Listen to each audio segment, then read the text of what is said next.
son todos desde el principio como el texto.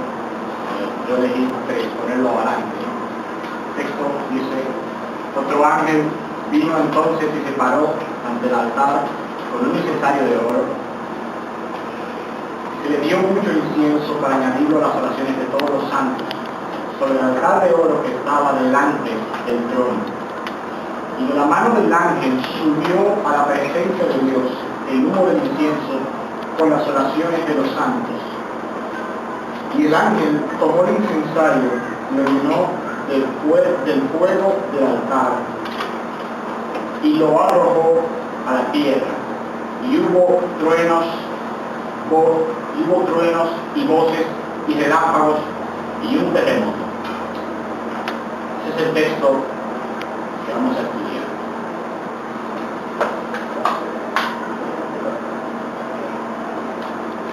Bien, planteamiento del problema.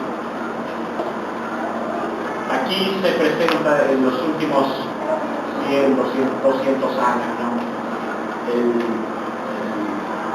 El auge del estudio de la literatura extrabíblica nos ha traído el estudio de muchos materiales extrabíblicos buscando como trasfondos o influencias en textos bíblicos. Esta tarea ha afectado directamente toda la Biblia, pero específicamente el caso de Apocalipsis 8:5, llevando a muchos intérpretes a tener varias identificaciones con este otro ángel de Apocalipsis 8:5.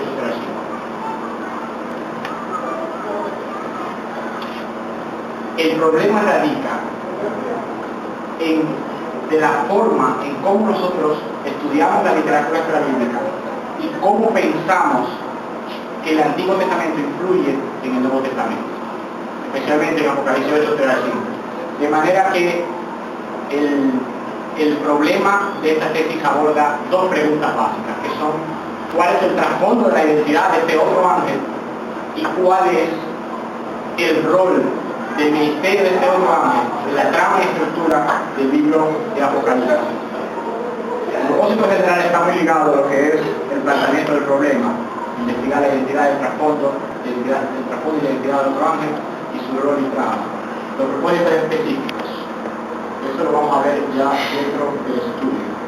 La importancia de la investigación radica en que hasta la fecha, o hasta donde la investigación conoce, esta escena no ha sido estudiada muy ampliamente y tiene aspectos soteriológicos y devocionales, porque el texto trata eminentemente sobre la oración.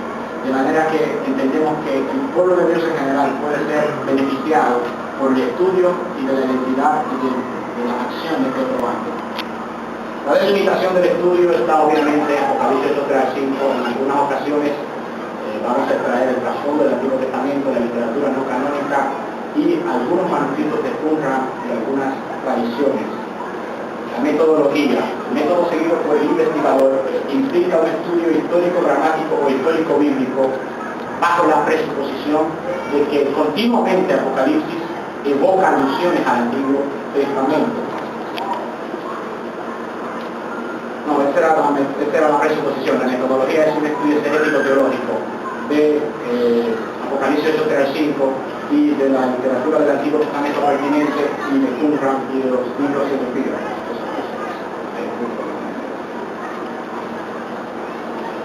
Revisión de literatura. Está dividida en tres grandes secciones: el análisis de los Apocalipsis 8:5 y lo que decían los comentarios patrísticos. Según algunos intérpretes, el libro con más autoridad canónica en la historia temprana es el libro de Apocalipsis. Entonces citado por Weinrich, eruditos como Weinrich, Kummerloch, Voyager, Phil de Schaff, que habla mucho y divide los comentarios patrísticos. Apocalipsis 8:5 es la teología teológica. En Apocalipsis 8:5, en los comentarios patrísticos, se notó que la mayoría de los comentadores, o sea, yo trato aquí los que escribieron comentarios sobre Apocalipsis 8 de 3:5, es casi imposible ver cada quien que escribió en algunas partes porciones pero yo compilé lo que decían los comentarios del texto de Apocalipsis 8:35 y la mayoría identificaba a Jesús con Cristo. Que debo decir que la estrategia o metodología de ellos era un poco desorganizada y muy alegórica, poco exegética, pero aún así ellos identificaban a este ángel con Jesús. En la teología adventista de 1843 a 1900 el tema fue un poco estudiado. Quien llevó a la delantera en el estudio de Apocalipsis 8:35 fue, como siempre, John Neville Sanders, que fue el que resolvió la mayoría de los problemas y vio cómo podía ser reconciliado el uso del incienso, tanto en el lugar santo como en el lugar santísimo, resolviendo así el problema de los intérpretes de que no se usaba incienso en el lugar santísimo o en el lugar de la expresión, etc. Apocalipsis 1900, en la teología adventista parte 2, 1900-1980. Aquí se miraron varias obras que pueden ser catalogadas como representativas. Stephen Haskell no habla del texto, aunque hace algunos cuadros, ¿no? Y pone Apocalipsis 8:35 como el altar del sitio típico, Jesús como sacerdote antitípico, pero no aborda el texto exegéticamente.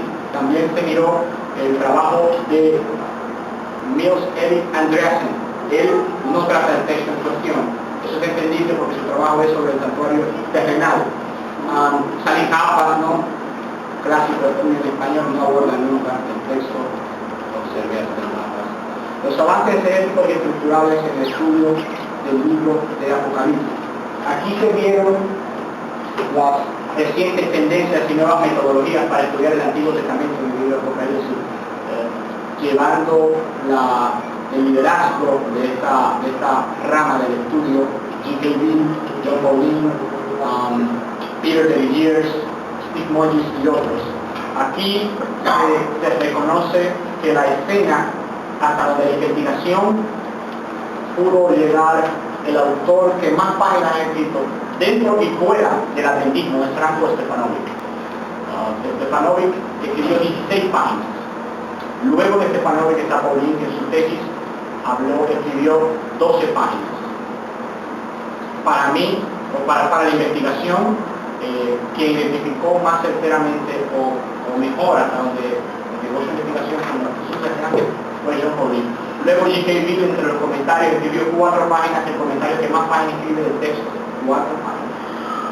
Luego Peter de Villiers en el 2007, para mí que en el 2007, escribió un artículo de la celebración escatológica de la salvación, la revista africana neotestamística, y él trataba el tema de Apocalipsis 8 del 1 al 6, de manera que para la investigación él no estudió el texto ampliamente como escena o delimitado Apocalipsis 8:5, de manera que Stefanovic sigue siendo el que más páginas escribió.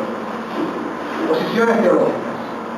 La primera, guiada por Bullinger, es la ausencia en la identificación de este otro ángel. Hay algunos eruditos que dicen que no identifican a este otro ángel.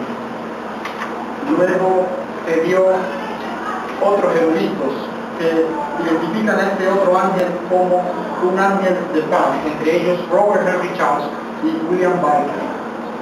Luego, el ángel del pacto, el Ellen White dice que este ángel es el ángel del pacto, es Cristo mismo. Luego, una aplicación a Miguel que está enérgicamente es presentada por Eddie Edward Aune, quien presenta una cita del Talmud babilónico de que Miguel recibe las oraciones de los santos y media por ellos.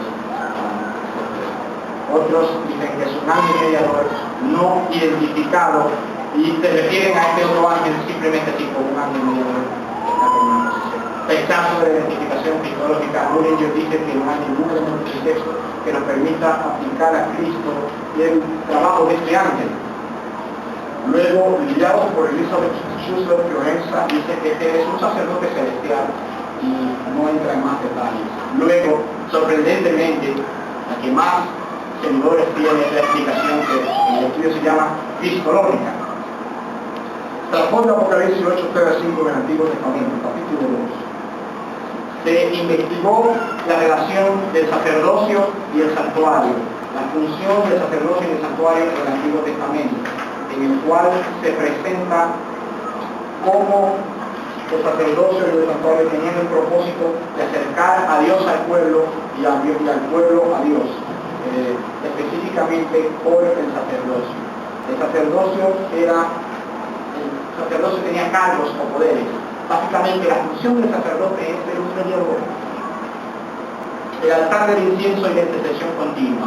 Se analiza la estructura de Éxodo capítulo 30 del 1 al 9, donde se presenta la ordenanza de Dios de cómo debía usarse el incienso y cómo debían los sacerdotes hacer el culto en el santuario del incienso.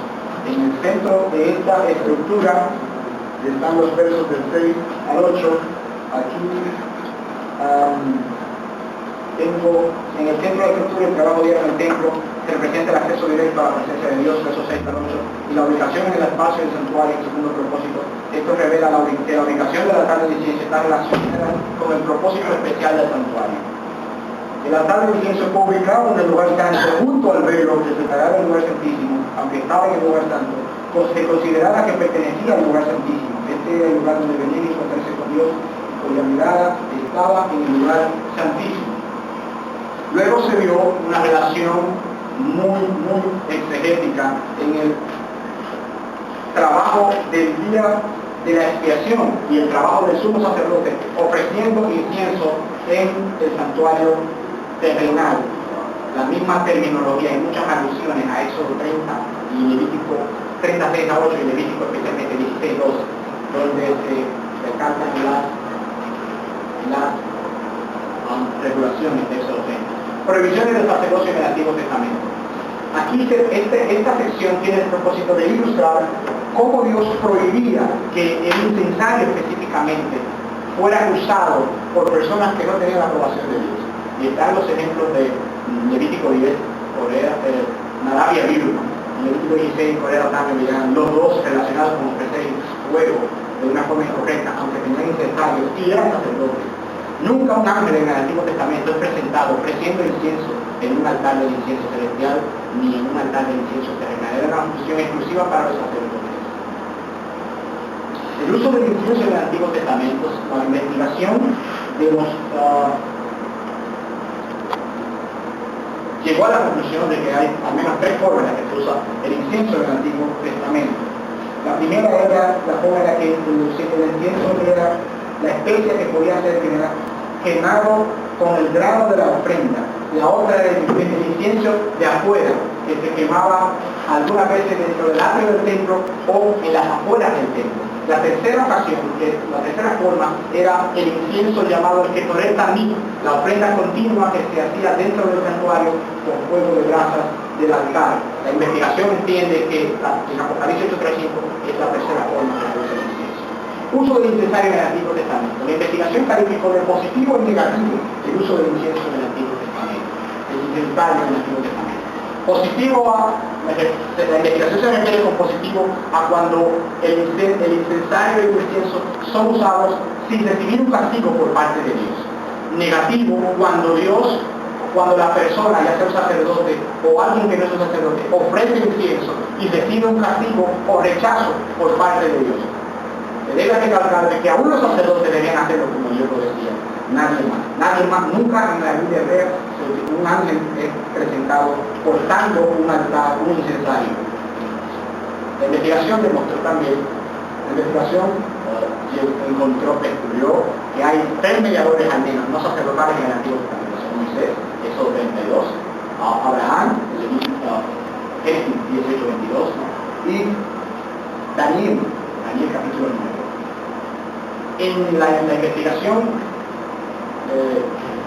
concluye al mirar estos tres hombres que ellos los tres hablaron en contextos de juicio. Ellos elevaron oraciones a Dios, ellos intercedieron por Dios, intercedieron por los justos y tenían méritos que los calificaban para estar delante de Dios, al menos por elección de parte de Dios. Nunca ellos tienen relación con el santuario ni con el sistema del santuario y son considerados explícitamente sacerdotes. El ángel del Señor en el Antiguo Testamento, al menos 68 veces se utiliza esta frase, la cual los investigadores la resumen 58 veces. Los investigadores la resumen de dos formas. Es la forma visible de Dios en sus epifanías. y Dios es identificado con los textos del ángel del Señor indistintamente. Dios se dividió a presentar su pueblo en la forma de un ángel, no en su naturaleza, y esto es conocido como la actividad angelomórfica de Dios. Que Dios se transforma en un ser probablemente inferior a Dios para revelarse a los seres humanos sin perder su naturaleza. Es decir, Dios podía cambiar de forma angelomorfia sin Dios perder su naturaleza. Este texto es importante para nuestro trasfondo porque también es una muestra de la inmanencia de Dios en el Antiguo Testamento, cómo Dios se revelaba a su pueblo mediando y llevándole mensajes, etc. Trasfondo Apocalipsis 8:5 en la literatura no canónica, capítulo 4. Bien, en muchos casos el periodo intertestamentario fue un periodo de crecimiento desproporcionado de muchas teologías que se van más allá del mensaje bíblico del Antiguo Testamento. Un ejemplo vivo de esto es la angelología. En la literatura no canónica, los libros pseudepígrafos y testamentarios se dan atributos y funciones a los ángeles que la Biblia nunca les da. Estos se presentan a los ángeles, se presentan detalles como su número, su función, sus nombres, aspectos de vestimenta, funciones con los humanos, funciones incluso casándose, etc. La investigación presenta al menos algunas evidencias. La mediación e intermediación de los ángeles en Primera de Enoc. En Primera de Enoc 99, 3 y 4 dice: en aquellos días están listos ustedes justos para levantar sus oraciones como memorial y ponerlas como testimonio delante de los ángeles, y ellos, los ángeles, traerán los pecados de los pecadores como memorial delante del Altísimo. Mediación e intercesión de Miguel, hay varias citas de Miguel. Mediación e intercesión de Miguel en Tercera de Barrio. Miguel es presentado recibiendo las oraciones de Dios en favor del pueblo de Dios. Se le presenta a Miguel con un gran receptáculo recibiendo las oraciones y llevándolas hacia Dios en el capítulo 14, verso 1. Baruch escucha que el receptáculo tiene un gran sonido y le pregunta que por qué ese sonido, y él dice: lo que pasa es que las oraciones suben hacia Dios desde ese receptáculo llevadas por el ángel o el ángel Miguel. Mediación e intermediación en el testamento de Leví. Hay una cita muy importante. Ahí con él estaban los arcángeles, quienes sirven y ofrecen sacrificios propiciatorios al Señor en beneficio de todos los pecados de ignorancia del mundo. Ellos presentan al Señor el olor fragante, una ofrenda sin sangre de oración. Este texto muestra cómo los ángeles en el cielo son presentados a sacrificios. Los ángeles y los sacrificios se juntan. En el ritmo de las 13 canciones del sábado, se presentan ángeles también cantando himnos, mediando por el pueblo y haciendo sacrificios en el templo celestial. Algo característico de la literatura pseudepígrafa y cumránica es que ambos esperan un Mesías doble, un Mesías de Judá real y un Mesías de Leví sacerdotal. Esto es muy importante para nuestra investigación. Análisis exegético, capítulo 5. La estructura del Apocalipsis. El presente estudio se inclina por creer que el Apocalipsis está dividido en 7 partes. Aquí se sigue a Matilde Frey, John Pauline, construido sobre la estructura de Kenneth Strand.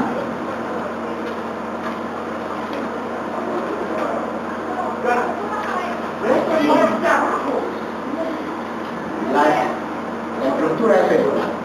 Está dividida en 7 grandes partes con un prólogo y un epílogo. Se divide, los teólogos adventistas han llevado la delantera en esto y han dividido la estructura de Apocalipsis entre escenas introductorias y escenas de la investigación se conoce de contenido. Y aquí se puede ver, pero más claramente podemos ver para nuestra investigación que las escenas introductorias del santuario son una muestra de la evidencia de la progresión en el libro de Apocalipsis.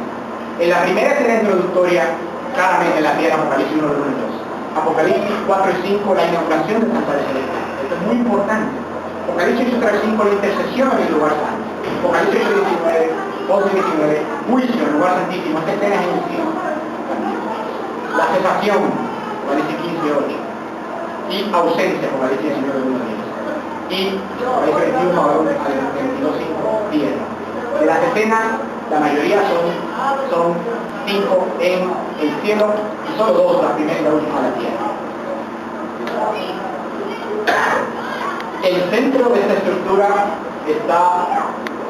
se lleva a cabo en el libro de Apocalipsis, de la estructura del pueblo, la función de ordenamiento del santuario celestial en el cielo, en el enamor del santuario celestial, 4 y 5, operación de intercesión y juicio, 11 y 19. Consideraciones contextuales. La función de los sellos en el libro de Apocalipsis es mostrar cómo Dios protege a su pueblo, cómo Dios está en contacto con su pueblo, lo protege, lo tiene pendiente y hace juicios redentivos o juicios redentores. La intercalación, las consideraciones, la función de la trompeta. La trompeta tiene el propósito básico de recordar al pueblo que Dios le ama, y la trompeta tiene el propósito de mostrar la intervención de Dios en la historia. La intervención de Dios en la historia siempre en juicio en favor de su pueblo y en contra de los enemigos de su pueblo. Esto se conoce como juicio punitivo. Por tanto, el contexto inmediato, antes y después, son juicios redentivos y punitivos. La intercalación. La evidencia de la intercalación en Apocalipsis 8, del 3 al 5, es presentada, lo que le ha dado muchos problemas a muchos intérpretes. La intercalación es básicamente que se comienza a hablar de algo, se interrumpe en la A, se comienza a hablar de algo, en la B se interrumpe y se entra a algo con ninguna aparente relación con lo A y con lo otro, con el A prisma. Pero en el B se pone algo que no tiene relación y en la A otra vez vuelve a tener una relación. De manera que los 7 ángeles tienen las trompetas para tocar, en el 8.3.5 aparece otro ángel de la nada, ofrece incienso, hace juicio, y de repente en el 6 aparecen otra vez los 7 ángeles y comienzan a tocar su trompeta. Y David Aunet dice que esto no tiene ninguna relación en el contexto en el cual se encuentra. Pero esta versión de la prudencia sigue en el libro de Dios. Bien. El uso del Antiguo Testamento en el Apocalipsis, en Apocalipsis 8.3.5. Kenneth Strand descubrió, mostró que el Apocalipsis usa el Antiguo Testamento de dos formas. La primera es dimensión universalizada. Esta es la perspectiva en la que los escritores del Nuevo Testamento toman un tema, un tópico, o un país, o un lugar territorial, y lo universalizan. Ejemplo de esto es Israel, pueblo de Dios, ¿no? Babilonia, los inconversos, los falsos, los vacías, etc. De manera dimensión universal. La otra es restricta mayormente al Apocalipsis, y es la fusión o mezcla de las imágenes. De manera que en Apocalipsis 8.3.5 nosotros vemos que el Antiguo Testamento se encuentra en una fusión, una mezcla de trasfondos, tales como la neología, el santuario y sus servicios y utensilios, la mediación, la intercesión, las diversas imágenes de juicio, con truenos, relámpagos, granizo, gran terremoto. Toda esta serie de imágenes de trasfondo son mezcladas o fusionadas en Apocalipsis 8.3.5. El otro ángel de Apocalipsis 8.3.5. La investigación Apocalipsis 8.3.5 nunca, el libro de Apocalipsis nunca dice que Jesús es un ángel, nunca. Pero en deliberadas ocasiones, cuando se habla de un otro ángel, se puede reconocer que este ángel es un ser divino por las acciones que realiza, ya sean propias de Dios o de Jesús. Así podemos distinguir. Stefanov presenta, cuando el otro ángel llega al altar, dice que el otro ángel, el texto no indica de dónde viene el ángel. El Apocalipsis, cuando viene un ángel para hacer una tarea especial, es lo que ellos regularmente vienen desde la presencia de Dios. la cual es expresada en frases como desde donde nace el sol, 7:2, desde el cielo, desde el templo de los cielos. 3 veces en el texto simplemente se dice que el ángel vino sin indicar de dónde. 8:3, 17:1 y 21:9. En cada caso, sin embargo, uno puede concluir, lejos de la duda, que el otro ángel de Apocalipsis 8:3 también viene desde la misma presencia de Dios. Estas puntualizaciones exegéticas nos ayudan a comprender que el otro ángel, al venir de la presencia de Dios, ahorita vimos que la cuestión introductoria de los la primera tiene que ver con imágenes mezcladas, ¿no? Ángel, sacerdote y rey. En la segunda, la imagen mezclada solamente es una imagen real del análisis de expresiones, como la raíz de David, león de Judá, hablan de la presencia del mesianismo real en el libro de Apocalipsis, la inauguración del santuario celestial. De manera que el ángel, el rey, o sea, el cordero, se siente en la presencia de Dios, se sienta en el trono de Dios, es alabado, recibe las oraciones, recibe las alabanzas de la hueste celestial, y él comienza entonces, se inaugura el sistema del santuario celestial y se inaugura el reino davídico del rey ideal, esperado y anunciado en la Biblia hebrea. Por lo tanto, la otra escena que sigue Apocalipsis 5 es Apocalipsis 8 del 3 al 5. Y esto es lo que revela que el ángel que está en Apocalipsis 8 del 5 recibe de parte de Dios, viene delante del trono de Dios, desde la presencia de Dios, recibe el incensario de parte de Dios y comienza a trabajar en el santuario celestial, en el lugar santo y en el lugar santísimo para hacer el juicio de intercesión. Esto se puede ver más claramente en el esquema de las escenas introductorias del santuario y los aspectos cristológicos de cada uno. En Apocalipsis 1, 12 al 20 se presenta a Jesús como un ángel, sumo sacerdote y como un rey, fusionada esa imagen. En el Apocalipsis 4 al 5 solamente está la imagen de Jesús como rey. En Apocalipsis 8 al 5 Jesús es un ángel y un sumo sacerdote a la vez. Es un ángel, sumo sacerdote. En Apocalipsis 11 no se hace mención, pero en Apocalipsis 15, 8 se presenta a usted en el santuario celestial como un sumo sacerdote. Hay ausencia porque hay una celebración en el 19 de día. Y el 21 al 22, Jesús es un rey sentado en el trono otra vez de su Padre. De manera que tenemos el altar en el cielo.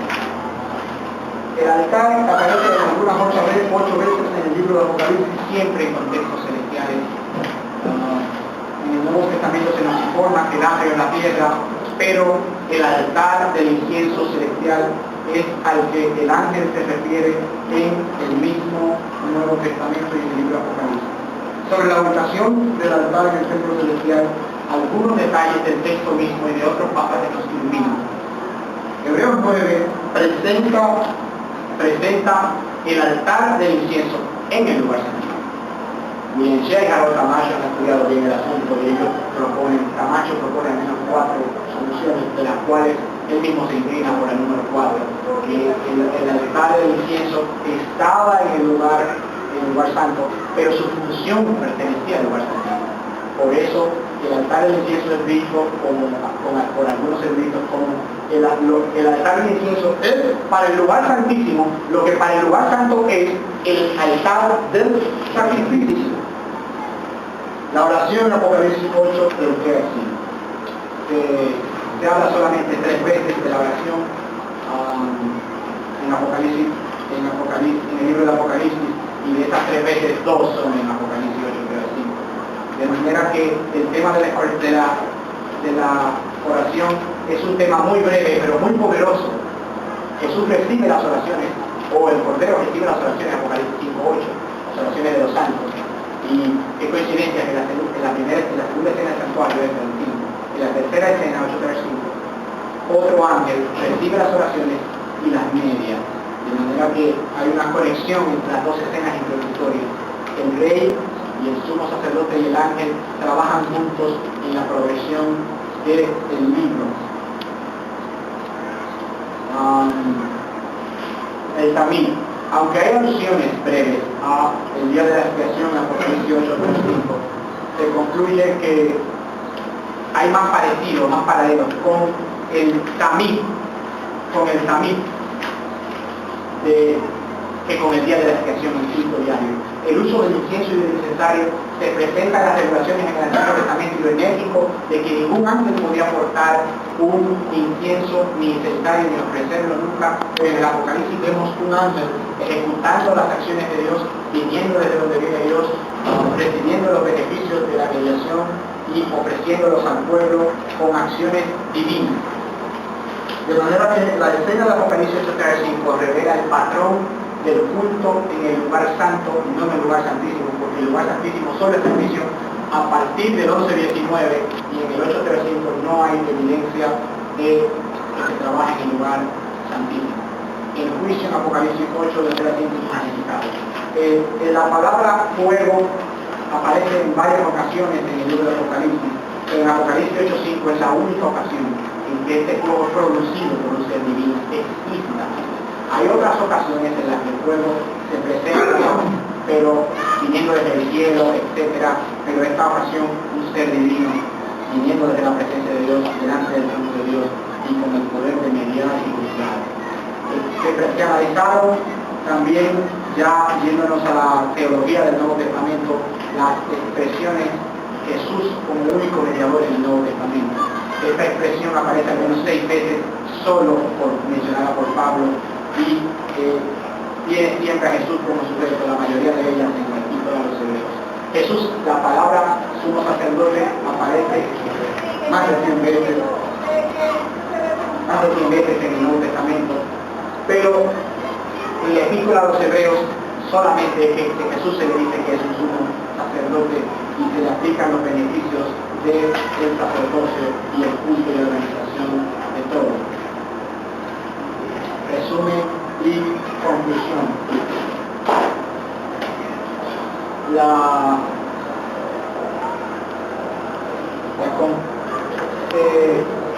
conclusión del estudio basada en la investigación se dice: por todas las evidencias mencionadas, Jesús es el único ser capaz de ser identificado como el otro ángel de Apocalipsis 8:5, dada la naturaleza de las prohibiciones tipológicas del Antiguo Testamento, el cumplimiento en el Nuevo Testamento del sumo sacerdocio de Jesús en la Epístola a los Hebreos como el único capaz de mediar entre Dios y los hombres.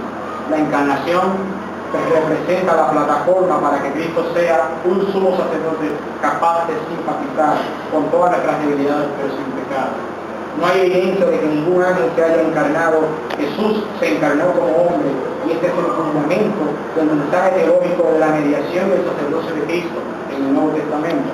Pero en el Apocalipsis Jesús aparece como un ser divino, exaltado, glorificado, con la experiencia de la encarnación, los sufrimientos, la muerte, aún de cruz, todo lo cual lo prepara para hacer el vínculo con el cielo y la divinidad. Así que el único que cumple con los requisitos para tomar la forma de un ángel, para hacer con las acciones tecnológicas de la mediación, salvación y juicio, así como para llevar las oraciones de los santos al trono de Dios. En Apocalipsis 8:3, entonces se concluye que Apocalipsis 8:3-5 puede ser considerado como una cristología angelomórfica, ya que aunque la naturaleza de Cristo es divino-humana, él tomó la forma de ángel, la cual es parte de las imágenes de Jesús para las escenas introductorias del santuario en el Apocalipsis, que son ángel, sumo sacerdote y rey. De esta manera, la revelación de Jesús en el Apocalipsis está dominado por el tema del lenguaje y tema del santuario, el cual le da forma a la trama y estructura del libro.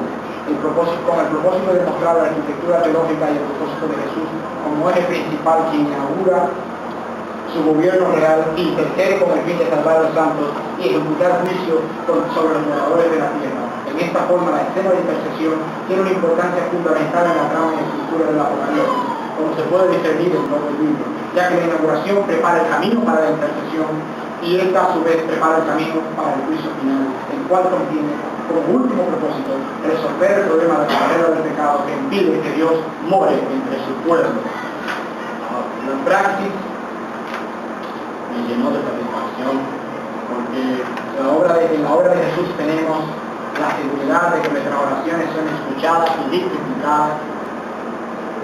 El Salvador del mundo vierte sus méritos divinos con nuestras oraciones. dándonos así la seguridad de que a través de las mismas podemos llegar directamente al trono de la gracia para encontrar oportuno socorro, y aún en los momentos más difíciles de nuestras vidas, Él obra a favor de su pueblo, celebrando la salvación para los santos y el juicio para los enemigos de su gobierno de amor. Dios nos asegura a través del ministerio de Jesús en nuestro favor que nuestro Salvador tiene una obra doble en el santuario celestial, la cual consiste en salvación y condenación. Una vez Jesús se ha asegurado de que nuestras oraciones han sido recibidas, han entrado en la presencia de Dios y por ende nosotros mismos. Nosotros.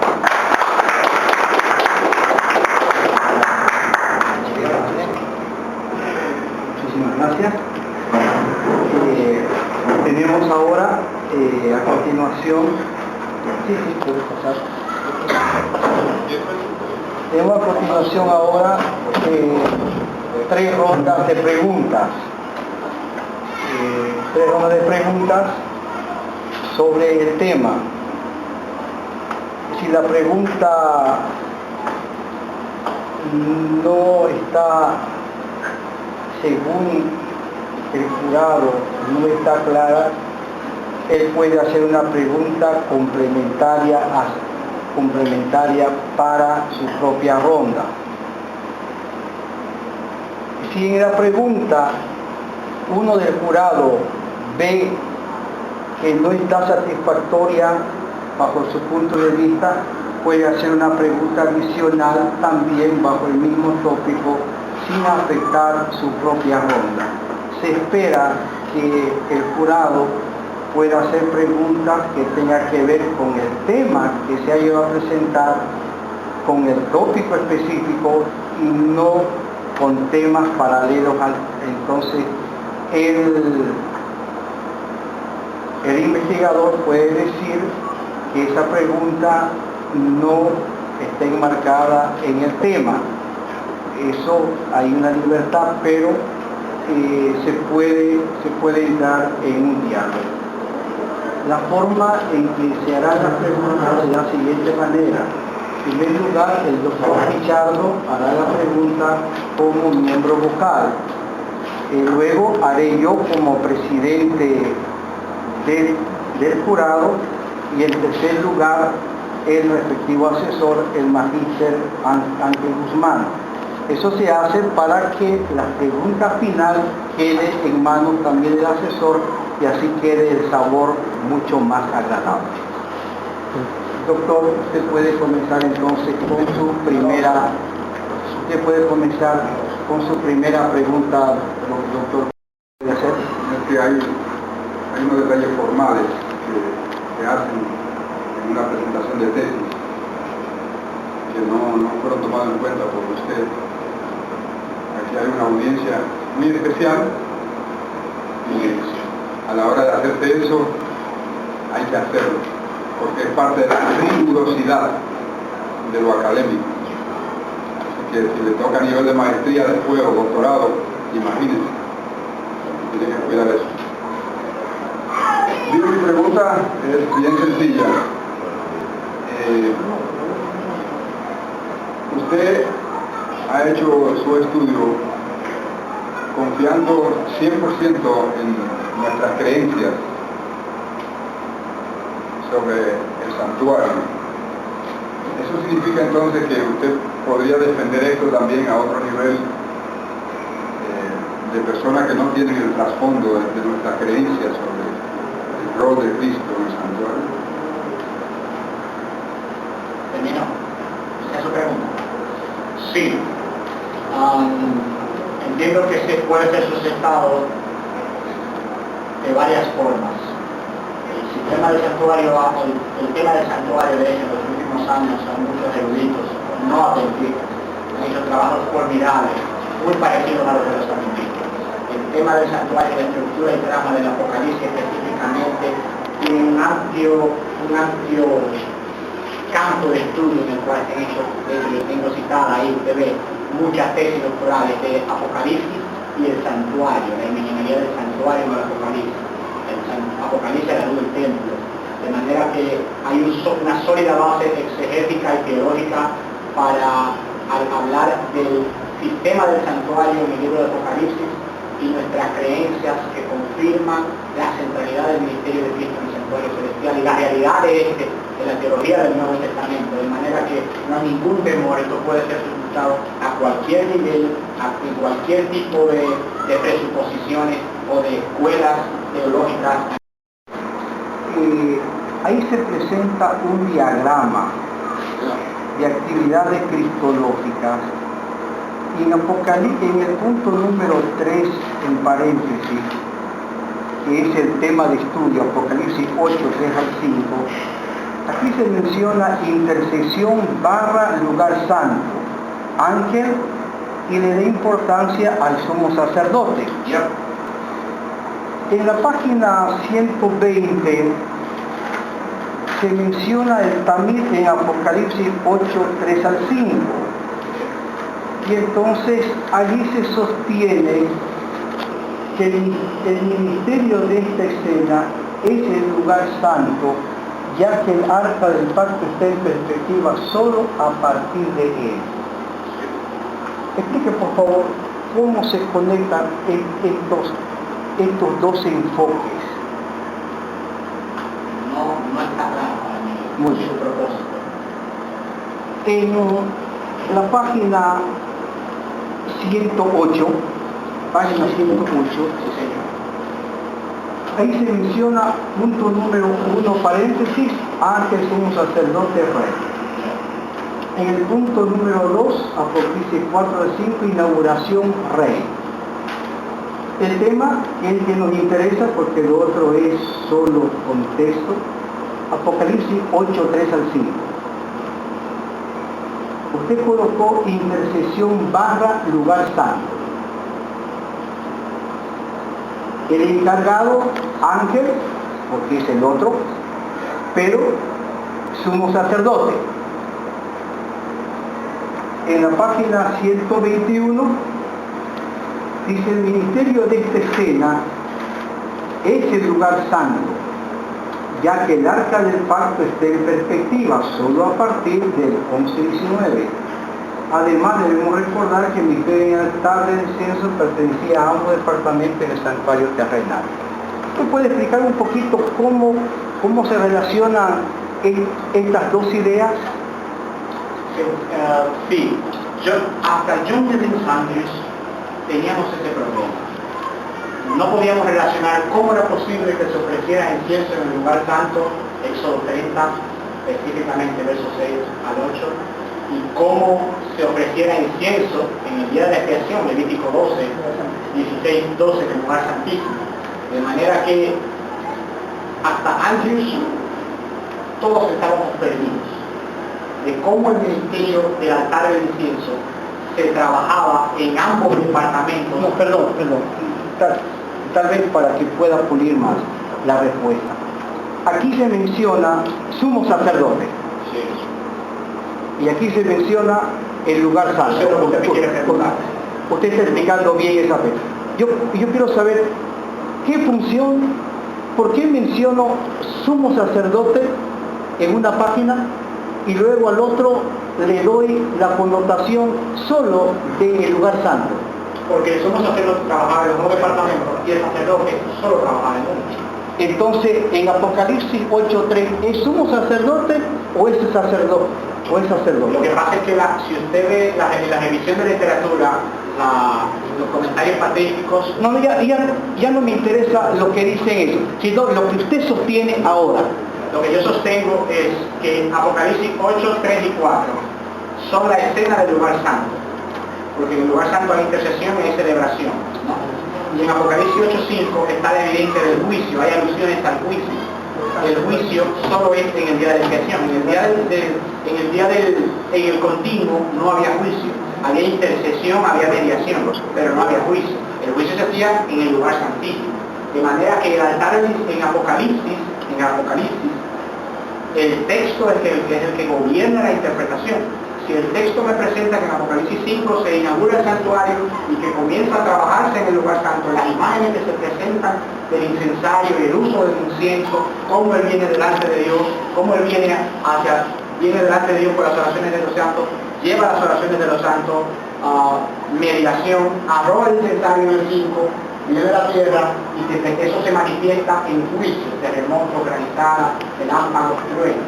Ahí vemos que hay el trabajo del sumo sacerdote es en el lugar santo, pero hay alusiones al juicio, lo cual permite la posibilidad de que yo no me turbe diciendo, no, solo en el lugar santo el sumo sacerdote. Esta imagen no está dominada estrictamente, porque a Juan, aunque depende en ideas, en imágenes y en palabras, en lenguaje del Antiguo Testamento, él tiene una arquitectura de lo que es el santuario celestial. Y al él decirme a mí, bueno, en el lugar santo está se menciona en el lugar santo los muebles más importantes.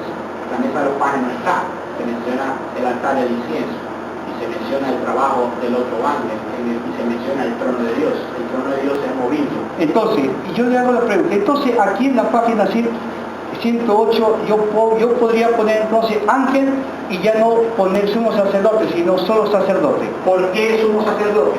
Porque el sumo sacerdote es el que hace el juicio en Levítico 16. Es el sumo sacerdote que ofrece el incienso en Levítico 16. El sumo sacerdote ofrece incienso en ambos departamentos. Esta escena, aunque tiene lugar en el lugar santo, tiene su lugar, su locación en el lugar santo, la idea de la escena pertenece a ambos departamentos porque hay juicio, no es solo intercesión. Parte del trasfondo de la escena, como expliqué brevemente, y en la tesis está sustentado con más bibliografía, que el trasfondo es la intercesión continua y la intercesión en el día de la expiación. En el 8 y 4 hay celebración, hay acceso a Dios, pero en el 5 hay juicio. La mediación es juicio y salvación. Y hasta que Dios nos salva, no puede juzgar, porque si Dios busca sin salvar, se va todo el mundo. Entonces, pudiéramos decir que la frase esta enfática, el ministerio de esta escena es el lugar santo, no debe ser tan enfático entonces, porque usted mismo lo sostiene de que en el siguiente versículo se pudiera tocar el lugar santísimo. Entonces, probablemente, no sé, su investigación, porque si digo sumo sacerdote acá, sumo sacerdote entra a ambos niveles. Si es sacerdote, entra hasta un solo nivel. Pero si estoy diciendo que Apocalipsis 8, 3 al 5 es exclusivo en el lugar santo, pudiera estar quitando al ser categórico en decir es solo lugar santo.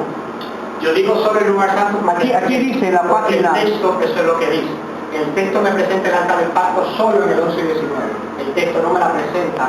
Vemos alusiones en el mismo tablín de la Mishnah, en esta sección que usted me citó, ahí se dice, una cita de Robert Henry Charles, que él dice que la analogía del ritual de la expiación solamente es parcial, ya que el sacerdote en el día de la expiación ofrecía el incienso no sobre el altar del incienso, sino sobre el arca del pacto. Aquí se ve, y hay esquemas ahí en el uso del incienso y en el uso del incensario, las dos secciones, donde este ángel no lleva el incienso hasta el arca del pacto, lleva el incienso hasta el altar del incienso. Hay un altar del incienso en el cielo. Este es el único texto de la apocalíptica judía, según David Audet y Franco Stefanovic, en el cual se presenta un altar del incienso celestial. Por lo tanto, no podemos querer decir son los dos, porque él está llevando el altar del incienso al altar, él está llevando el incienso al altar, al altar del incienso. No está llevando el incienso hacia el arca del pacto. El arca del pacto aparece en el 11 y 19. Hay alusiones parciales, porque se usa el lenguaje de Levítico 16, 12. Depende de terminología, por eso los eruditos no se cierran y dicen, bueno, hay alusiones a Levítico 16. Pero la terminología, la forma de ofrecer el incienso, el trabajo del ángel es equivalente al del sumo sacerdote. Pero dicen, hay alusiones parciales porque en el 5 hay juicio. Eso se se detalla con más amplitud en Apocalipsis 15, del 5 al 8, que es la cuarta escena introductoria, la que antecede a las plagas, que es donde se acaba el ministerio del lugar. Y hay conexiones en las escenas cristológicas, los roles cristológicos de Jesús. Hay conexiones de cómo la GPV conecta la vestimenta del hombre del sumo sacerdote en Apocalipsis 15 del 5 al 8 con la vestimenta de Jesús en Apocalipsis 1 del 12 al 20, de manera que las escenas introductorias están todas conectadas y una se construye sobre la anterior y la otra se construye sobre la anterior añadiendo perspectiva. Esto es la progresión y también la recapitulación en el libro. Solamente de complemento de que usted reconoce que el altar del incienso, aunque estaba ubicado territorialmente en el lugar santo, tenía mucha... La función no estaba limitada. El altar de sacrificio, su función es limitada al lugar santo. El altar del incienso, por eso está explicado con mucho detalle y bien sustentado en toda la Muchas gracias. Mi amigo. Recuerde la formalidad de este acto académico, de más alto nivel que una persona jamás se haya confrontado, a pesar de ser a nivel de licenciatura. Repito otra vez. Sí, debe cuidar mucho eso, estimado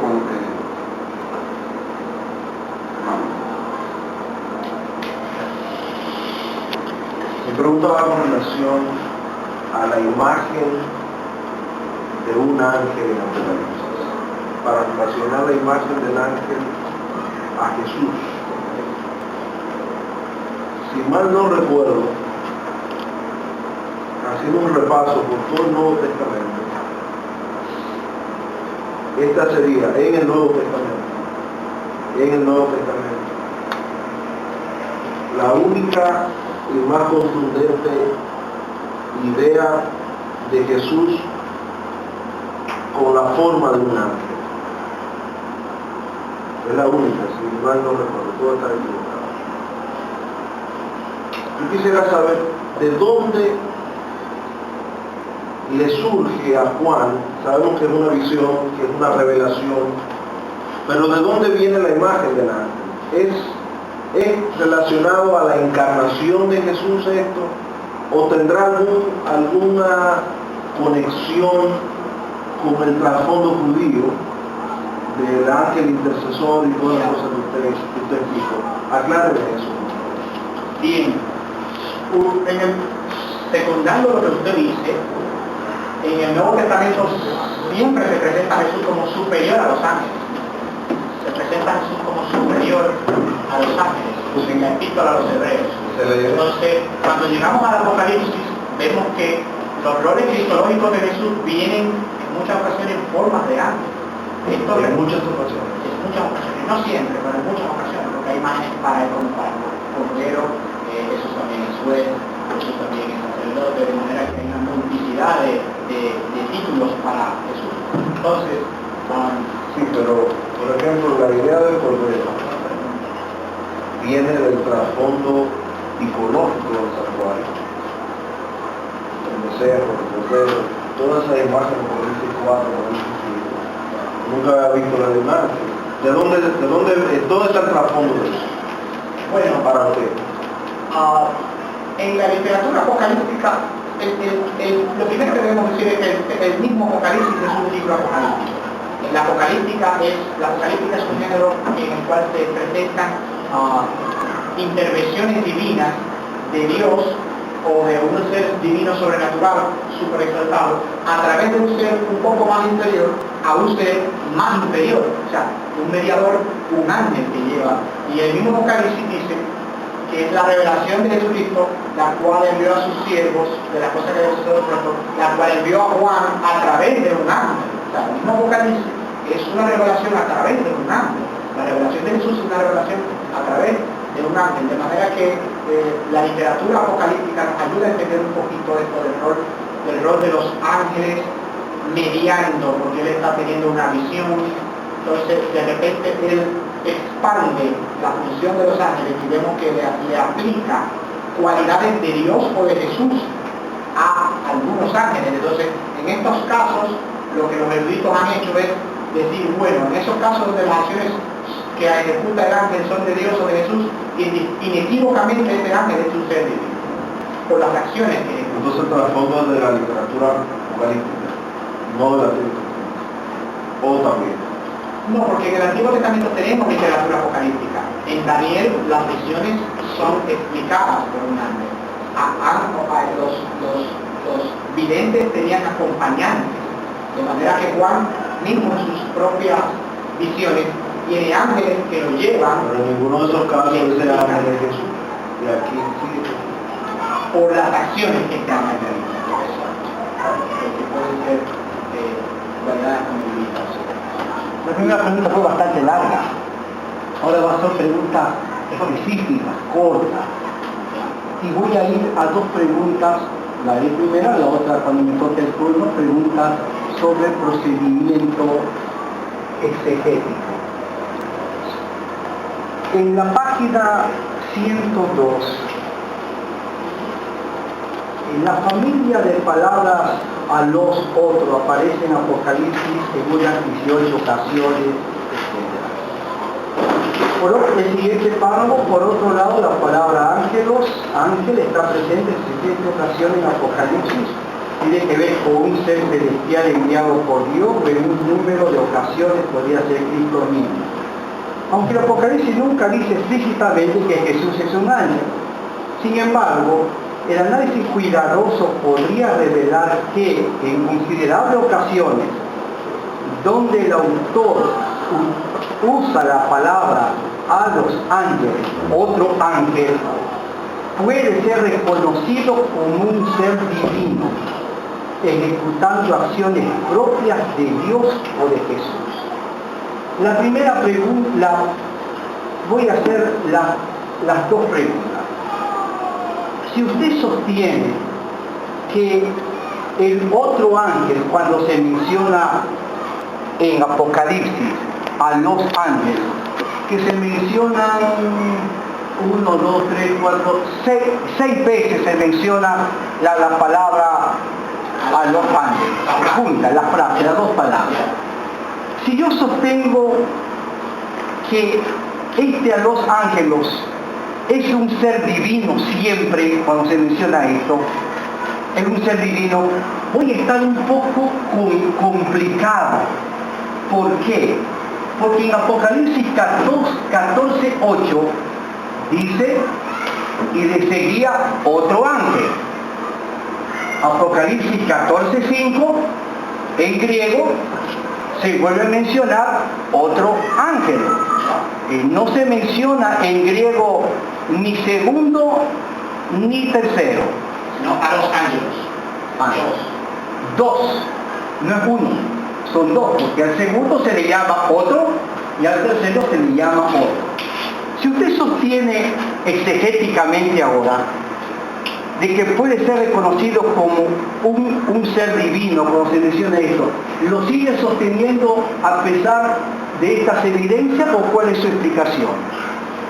En la página 103, el pie de página, número 1 dice, textualmente dice, en las ocasiones que se podría asumir, al menos por las actividades que realiza el llamado otro ángel, su divinidad son Apocalipsis 7:2, 10:1, 18:1, 18:4 y 8:3.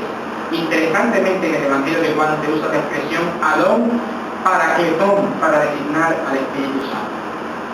Es verdad, aparece en más ocasiones a los angelos, pero la investigación entiende que por las actividades que realiza este otro ángel, podemos considerarlo como un ser divino. Y ahí están los textos en los que se especifica que se podría asumir la divinidad, y ahí hay una breve exégesis de la mayoría de ellos, del 7:2, del 10:1 y del 8:3 en más detalle.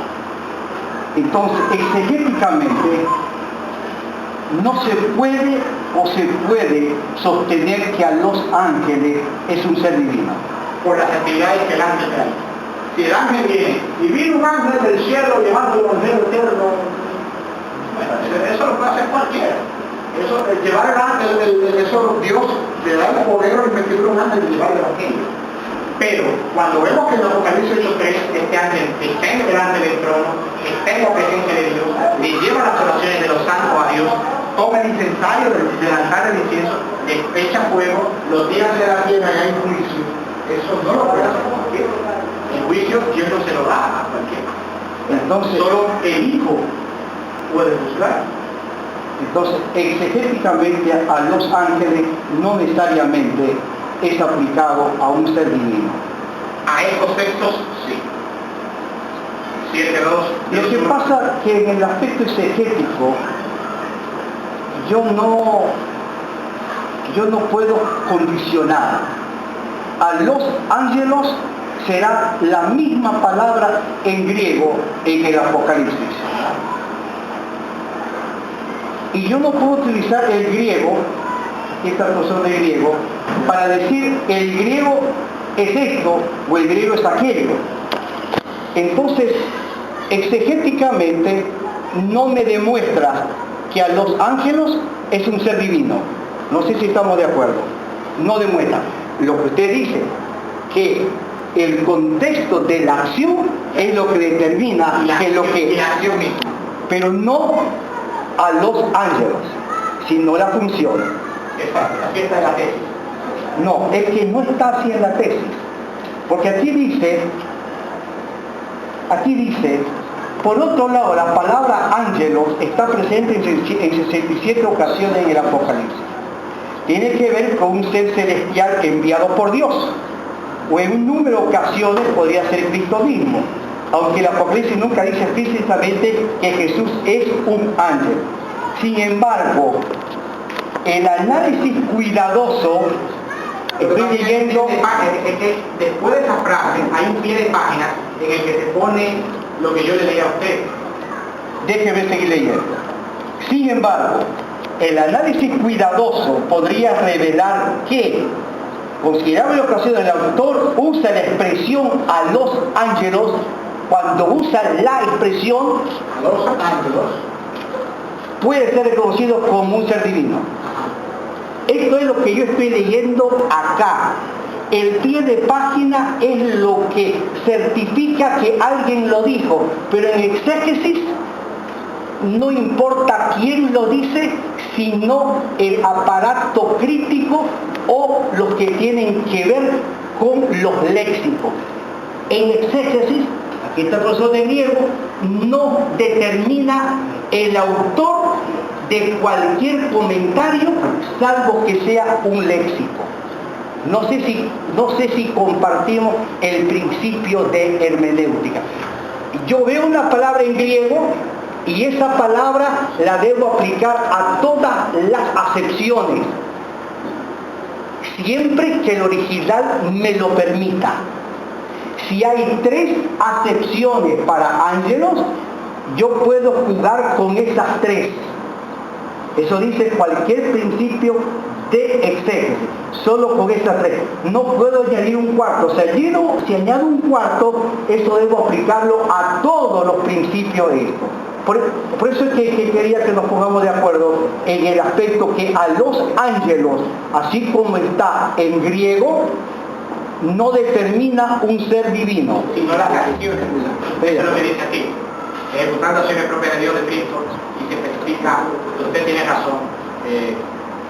La palabra no, sino las acciones del otro más. 100% de acuerdo.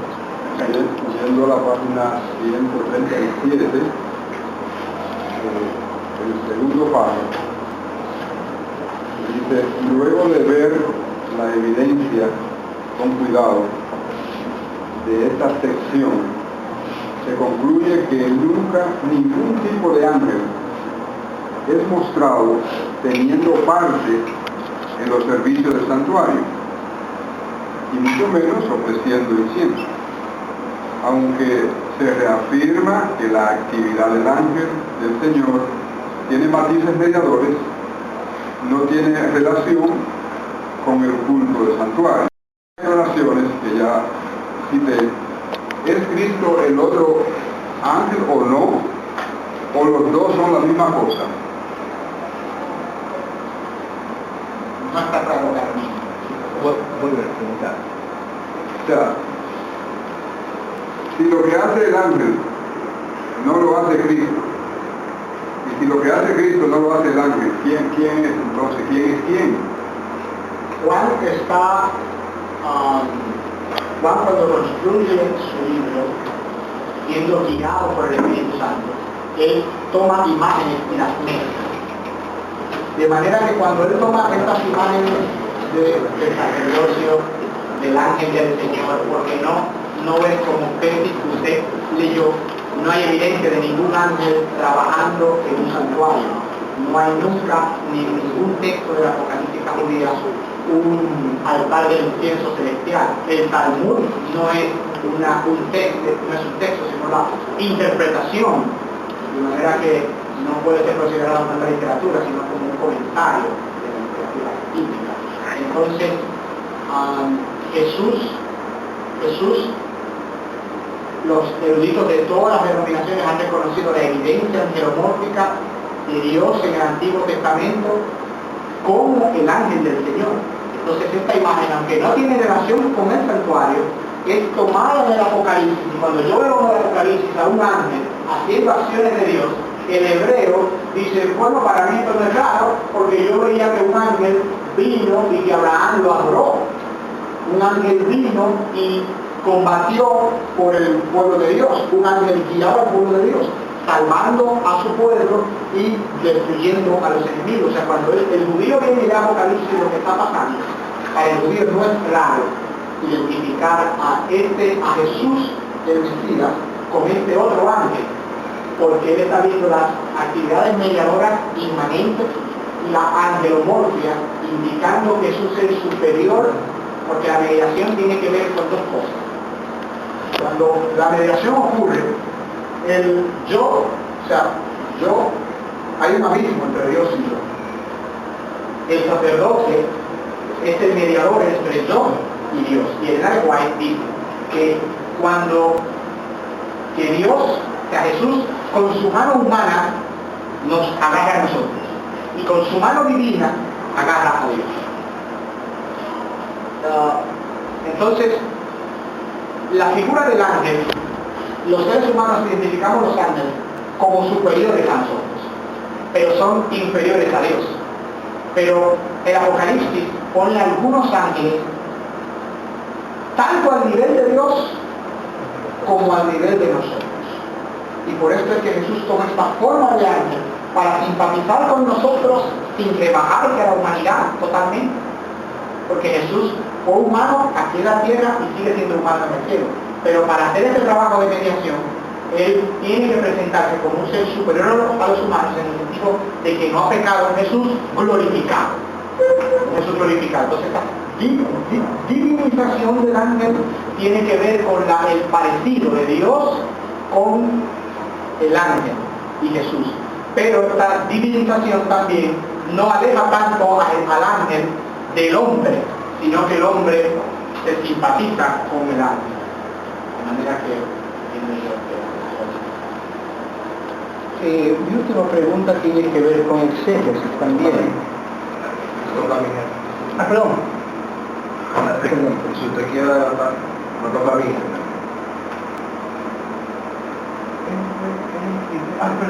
Perdón, muy disculpa, mira.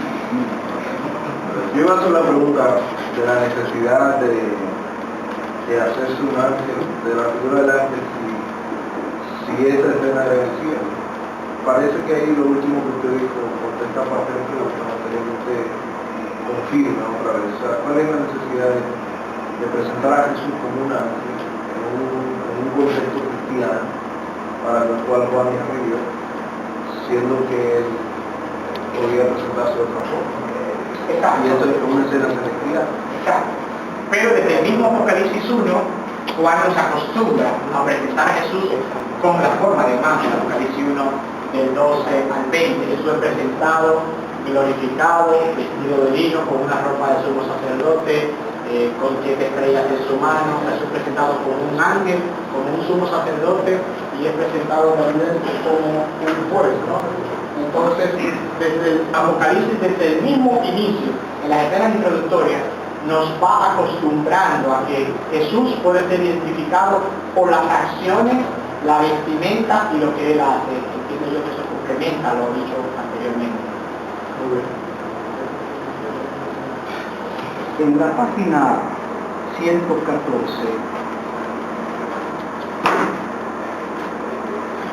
en el último párrafo dice así: luego el texto presenta que le fue el dote dado, lo cual representa un divino pasivo. Indica que fue Dios quien lo permitió o dio el incensario al otro ángel para que añada la oración en la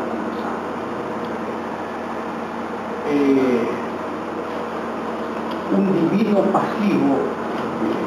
Voy a pedir al profesor de griego que me enseñe cuál es el estado en primer lugar. En segundo lugar, la palabra edote, que viene del verbo didomi. Si yo sostengo que la palabra edote es dado, lo cual representa un divino pasivo, le voy a leer Apocalipsis 13:14. Con esta señal se le permitió hacer en presencia de la primera bestia engaño al habitante de la tierra. Le ordenó que hiciera una imagen en honor de la bestia que después de ser herida de espada revivió. Aquí se utiliza la palabra edote. Apocalipsis 13:15. Y se le permitió influir vida a la imagen de la primera bestia para que habrá de mandar a matar a quien no adoran a la bestia, etc. Si exegéticamente la palabra edote significa dado con un divino pasivo, ¿cómo puedo aplicar ese divino pasivo a Apocalipsis 13 cuando se habla de la bestia?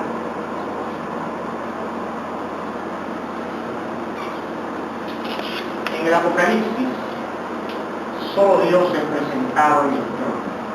Dios es el soberano de todo. Dios está al control de todo. Dios tiene el control de todo, aún de las fuerzas del mal. Este es un concepto muy judío de la teodicea. Todo lo que pasa, aún lo que el diablo hace, es controlado por Dios. De manera que si el diablo tiene algún poder para hacerme daño a mí o al pueblo de Dios, es porque Dios se lo permite. Eso es teológicamente, exegéticamente, porque yo no estoy hablando de teología acá, yo estoy hablando de la palabra exegética, porque la segunda pregunta tuvo que ver con una palabra exegética que no nos pusimos de acuerdo, pero en esta tercera palabra, edote, cuando dice que fue dado, significa que Dios lo da y utiliza un pasivo divino. Un poco raro eso, pero no importa, yo lo voy a aceptar. Pero cuando dice Apocalipsis 13:15 que se le permitió influir, mire, O sea, ¿quién le permite al diablo tocar a los hijos de Dios? El diablo no puede ser, porque los hijos de Dios son de Dios, y si el diablo los toca es porque Dios se lo permite. O sea, no es el diablo que tiene el control del mundo. De hecho, los eruditos Paulín escribió mucho de eso. ¿Cómo se llama? Parodia, ¿no?, de la Trinidad, donde se presenta. De hecho, en Apocalipsis 13 se presenta al diablo sentado sobre un trono, o sea, el dragón sobre un trono, haciendo una parodia con Dios el Padre. La bestia del mal ejecuta acciones de la salvación, haciendo una parodia con Jesús. Y la bestia de la tierra engaña, lleva a adorar a la segunda bestia, haciendo una parodia con el Espíritu Santo. De manera que hay una especie de imitación satánica de las actividades de Dios. Pero en la realidad, aunque el diablo parece que controla el mundo en Apocalipsis 13, en la realidad es que Dios le ha permitido a Satanás y a las bestias Aunque eso no indica que el dragón también esté, aunque la autoridad de las bestias actúan con la autoridad del dragón. Entonces, a quien Dios le permite en realidad actuar es al dragón, y el dragón le da su autoridad a las bestias. Entonces, este es un concepto teológico, no solamente lingüístico, y esto tiene un amplio sustento en los comentarios de Grant Osborne, que escribió uno de los mejores libros de hermenéutica. Tiene un amplio comentario en muchos escritos de John Paulin, Franco Stefanovic, G.K. Bill, David Edward Aunet. Hay prácticamente un consenso respecto a esto del divino pasivo, de que Dios está al control de todo y que Dios... y había un pie de página en el cual se incluye ese texto. En los sellos Dios le permite al diablo hacer guerra contra los santos y vencerlos. O sea, Dios es el que controla todo y Dios es todo. Entonces usted ratifica lo que escribió aquí. Luego el texto presenta que le fue dado el dote, lo cual representa un divino pasivo en todos los casos donde se menciona la palabra el dote. Esa sería su posición. En los casos que aparece en las 21 ocasiones que aparece como un divino pasivo. Porque Dios le dio, cuando se habla de que, porque aún Jesús en el santuario celestial es inaugurado en el capítulo 5 como el rey, pero Dios sigue sentado en el trono. Jesús llega a ser un co-gobernador con Jesús. Entonces, aún Dios, Jesús, un co-gobernador con Dios, gracias por Dios. Exacto. Entonces, en el Apocalipsis, a partir de la inauguración, se presenta a Dios y a Jesús iguales. Reciben adoración los dos, hacen juicio los dos, tienen el poder los dos, pero hay una subordinación aún de Jesús, porque Jesús está trabajando por la salvación. Esa subordinación se termina cuando el plan de salvación se acaba, que ya Jesús no tiene que mediar con nadie, y por eso Jesús deja de estar un poco subordinado al Padre. Y los evangelios Jesús estaba subordinado al Padre, y en el Apocalipsis eso se va despegando esa subordinación, y ya Jesús se sienta con el Padre en el trono porque venció y es digno de abrir el libro y desatar su sello, y comienza a mediar a favor de sus hijos y a juzgar a los enemigos. O sea que la palabra de dote para usted, Juan lo utilizó de manera especial, o todo el Nuevo Testamento permite usar el mismo criterio para el dote. Este es un fenómeno muy restringido al Apocalipsis. Solo el Apocalipsis. Yo no conozco los casos del Nuevo Testamento porque el análisis acá es del Apocalipsis, y solo vi lo que dicen los eruditos de Apocalipsis. Repito, Grant Osborne, David Edward Aunet, G.K. Bill, Paulin, Stefanovic, Itmogis, todos reconocen la presencia. No detallé más. Yo debo corregirle a usted. Para mí, ninguno de ellos es autoridad para exégesis. Ninguno. Para mí, la exégesis manda el texto bíblico. Stefanovic y todo lo que usted me mencione, 50 más en la lista, no son autoridad exegética para mí, salvo que sean personas que hagan análisis de la palabra. Como autoridad teológica sí las puedo aceptar, pero por eso es lo que quería que podamos estar de acuerdo. Por eso fue que yo dije, voy a hacer preguntas exegéticas, no teológicas, porque teológica yo puedo abundar con un sinnúmero de expositores, hasta de la alta crítica. Pero cuando hablo, como usted analizó exegéticamente, pues eso fue que quería que me aclare algunos conceptos sobre palabras exegéticas, pero yo quedo conforme. Porque el aspecto del divino pasivo, lo que transmite en el Apocalipsis es que Dios es el soberano de todo y que nada escapa a su control. Como término teológico, lo acepto no solo para Apocalipsis, sino para toda la historia humanidad. Bueno. Pero como palabra exegética, no. Sí, porque, por ejemplo, si dice, y vino el Padre y le dio a unos 5 talentos en la parábola, le dio el dote. No hay un divino pasivo ahí.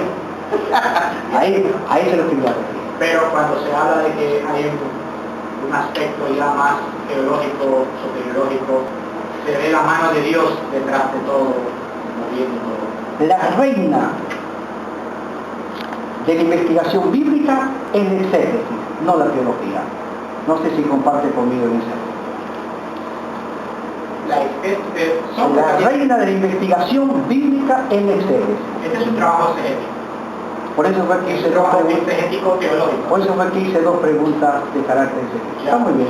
Sí, pero me alegra que podamos estar en torno a este concepto teológico. Yo termino.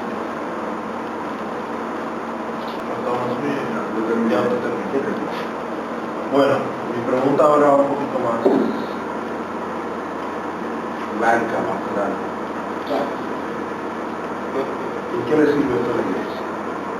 ¿Cómo tú crees que aporta tu investigación al hermano de la iglesia que no entiende el divino pasivo, que no conoce a Estefanori, a Richard Bauman,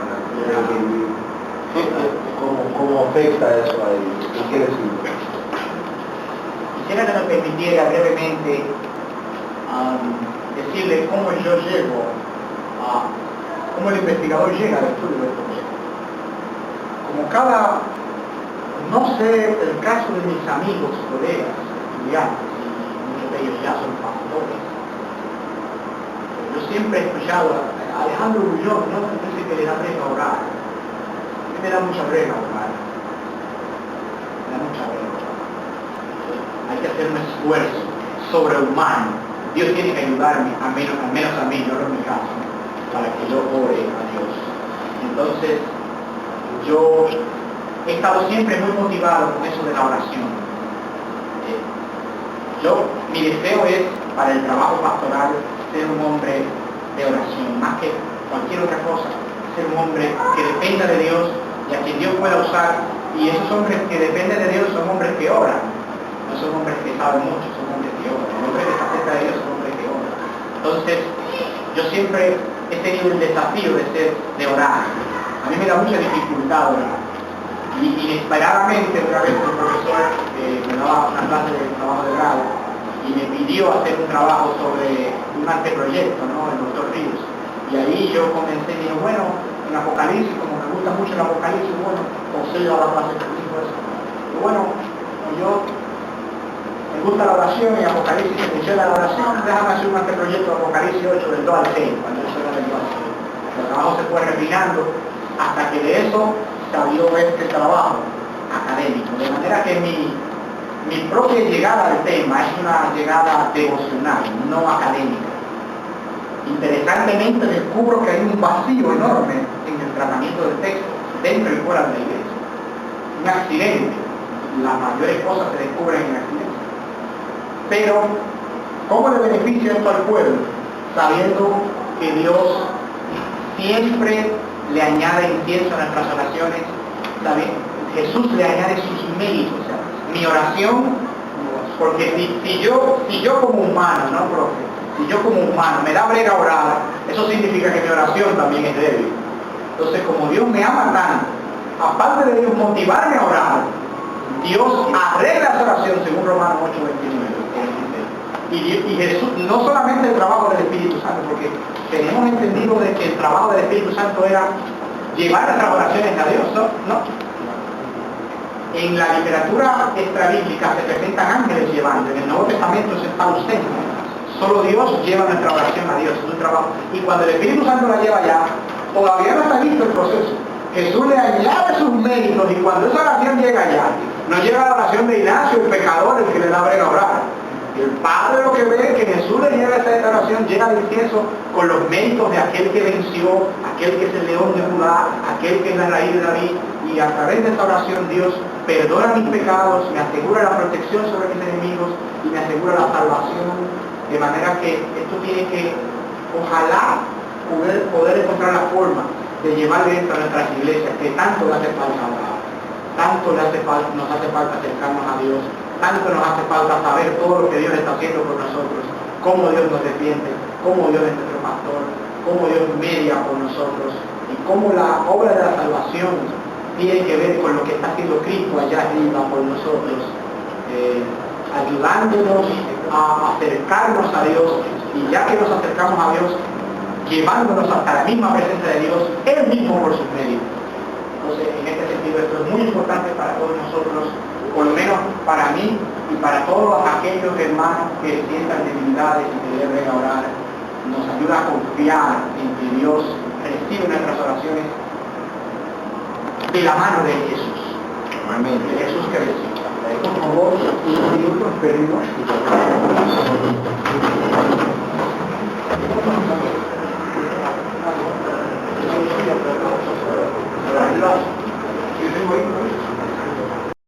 A ti te va a llevar hasta el próximo año. Por favor, toma asiento, por favor. El jurado examinador, compuesto por el doctor Frank Rius, presidente, su servidor Teófilo Pizarro, secretario, maestro Ángel Guzmán, vocal. Deliberó la sustentación del estudiante Darío Ignacio de la Cruz y otorga la calificación de aprobado con nota de 94. Queremos en este momento dar la felicitación de la siguiente forma. Vamos a permitir que los maestros den la felicitación, luego la estimada madre del sustentante que está con nosotros le da la felicitación y luego entonces siguen los demás. Se habrá una sección de fotografía y se verá al final. Así que muchas felicitaciones y un aplauso.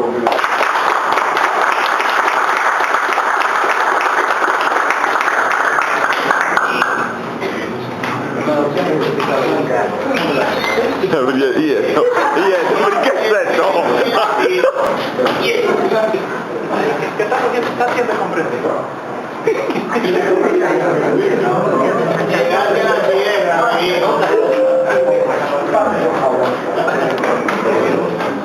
Su mamá.